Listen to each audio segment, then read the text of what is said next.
Hello नमस्कार दोस्तों। क्या आपको पता है कि इंसान का शरीर अधिकतम कितना टेम्परेचर झेल सकता है? आज हम इसी मुद्दे पर बात करेंगे। एक सामान्य इंसान के शरीर का नॉर्मल टेम्परेचर 98.4 डिग्री फ़ारेनहाइट या 37.5 से लेकर 38.3 डिग्री सेल्सियस होता है। इसका मतलब ये बिल्कुल नहीं है कि आपको 38 से 40 डिग्री टेम्परेचर पर गर्मी नहीं लगनी चाहिए।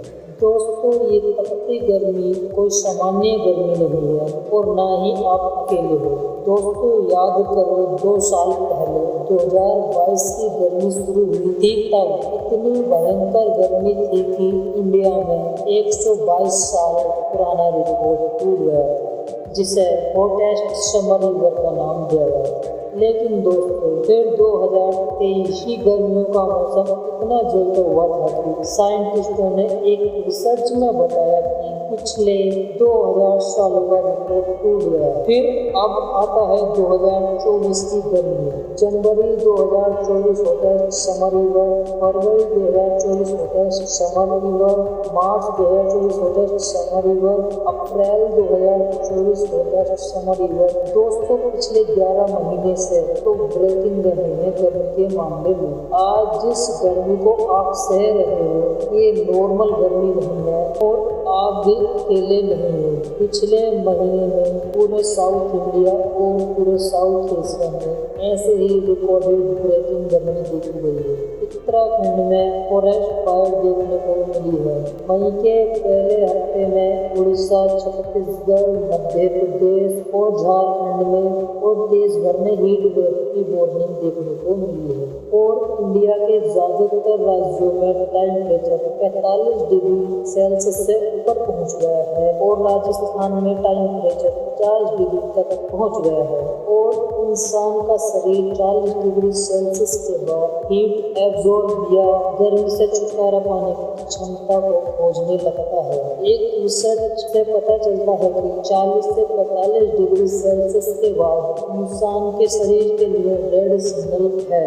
इस टेम्परेचर के बाद हमारी त्वचा से तेजी के साथ पानी निकलता है, जिसे हम और आप लोग पसीना कहते हैं। और अधिक पसीना बहने से हमारे शरीर में इलेक्ट्रोलाइट की कमी हो जाती है और लू का कारण बन जाती है।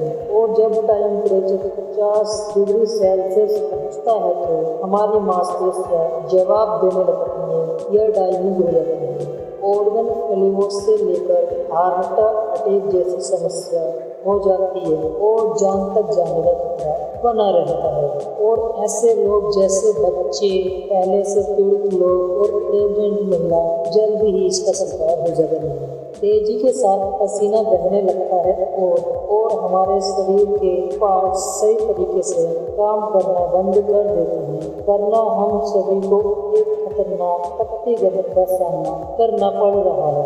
हम सभी को इस समस्या को कम करने के लिए या टेम्परेचर को कम करने के लिए देश में गाड़ियों को बैन करना होगा और शहरों में ज़्यादा गाड़ियाँ होने से वहाँ का टेम्परेचर बढ़ जाता है। और शहरों में बनी बड़ी बड़ी कंक्रीट की बिल्डिंग और उसमें लगे शीशे के ग्लास और बड़े बड़े रोड हीट को एब्जॉर्ब कर लेती हैं, जिससे वहाँ का टेम्परेचर अधिक हो जाता है, यानी बढ़ जाता है। और जगह के मुकाबले सरकार को समझना चाहिए, शहरों को अधिक से अधिक हरा भरा रखना चाहिए और ज़्यादा से ज़्यादा पार्क और सड़कों के किनारे पेड़ पौधे लगाने चाहिए। और हमें अपने घरों की छतों पर सफ़ेद कलर करना चाहिए, क्योंकि सफ़ेद कलर सनलाइट को रिफ्लेक्ट करते हैं और डार्क कलर सनलाइट को एब्जॉर्ब करते हैं। और हमें अपने घरों की छतों पर ग्रीन घास और छोटे छोटे प्लांट को भी लगाना चाहिए, जिससे कि 2-3 डिग्री सेल्सियस का फर्क हमें इन चीज़ों से ही आ जाएगा।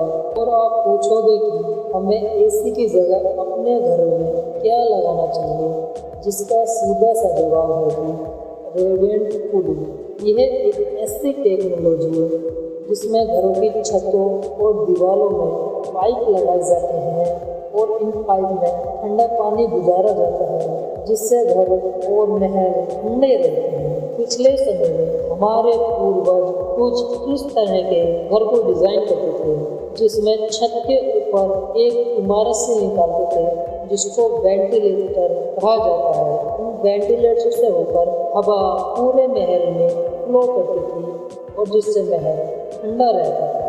वरना आपने और हमें सावधानी नहीं बरती तो साल 2050 तक साल के 220 से लेकर 250 दिनों तक हीट वेव की वार्निंग देखने को मिलेगी।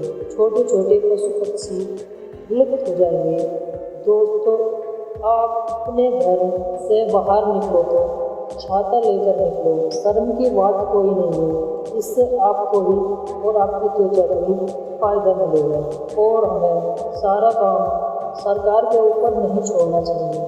हमें कुछ काम खुद भी करना चाहिए और हमें अधिक से अधिक पेड़ पौधे लगाना चाहिए, जिससे कि हमारे पृथ्वी का टेम्परेचर कम रहे और हमें फायदा हो।